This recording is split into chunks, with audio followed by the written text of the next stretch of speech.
ሰላም ዘኸበርኩም ተኸታተልቲ ኤርሜድያ ሰንተር ንሎሚ ኸኣ ንፉዕ ኣፍቃሪ ንኽትከውን ዝሕግዙ ምኽርታት ሒዘልኩም ቀሪበ ኣለኹ። ሰናይ ምክትታል።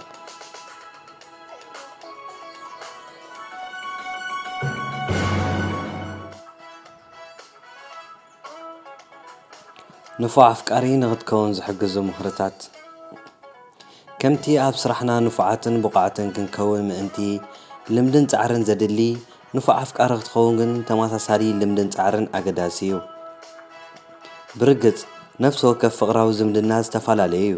ስለ ዝኾነ ድማ ንፉዕ ኣፍቃሪ ክትኸውን ምእንቲ ኣብ ዝኾነ ፍቕራዊ ዝምድና ብምልኣስ ዝሰርሕ ሓደ መምርሒ የለን።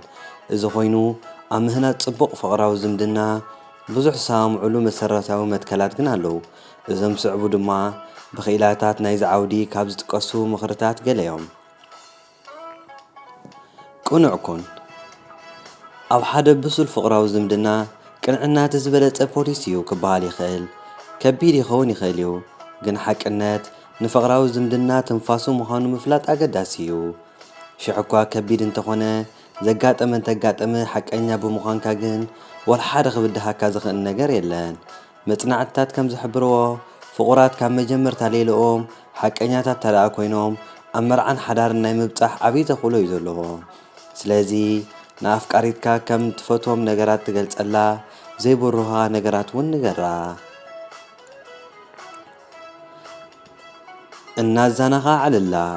ብዙሕ ቁም ነገር ጠቀስ ዘይኮኑ ዕላላት ኣዘውትር። ንኣፍቃሪትካ ብዝተኻእለካ መጠን ከተስሕቓን ከተዘናግዓን ፃዓር። ቁም ነገር ጥራይ ኣሰልቻዊ ምዃኑ ኣስተውዕል። ብዛዕባ ገንዘብ፣ ስራሕ፣ ናብራ ካልእ ዘየዛኒ ዕላላት ኣወግድ። ብዛዕባ እዚታት ንበይና ምስ ነብሳ ትዕልሎ ይእኸላ። ብመጠኑ ግን ብዛዕባ ንእስነትካ ዘሕለፍካዮ ፊልምታት፣ መፅሓፍቲ፣ ሕልምታትካ እውን ከተዕልል ከድልየካ እዩ። ብሓፂሩ ኣብ ዕላታትካ መስሓቕ ክትከውን ፈትን። ወላ ነቲ ንሳ ዓብዪ ቁም ነገር ኢላ እተሓስቦ ብዋዛ ጌርካ ክትዕልላ ፈትን።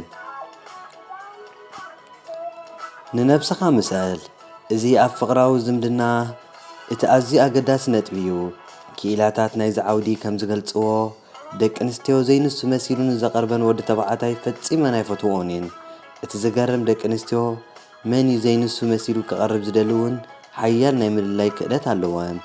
ዘይንስኻ መሲልካ ብፍቕሪ ምሳኻ ንዘላ ጓል ሰብ መሲጥካ ንፉዕ ኣፍቃሪ ክትከውን ምፍታን ፈፂሙ መፍትሒ ይኮነን። ስለዚ ንስኻ ጥራይ ኩን። ምንጪ ካብ መርበብ ሓበሬታ።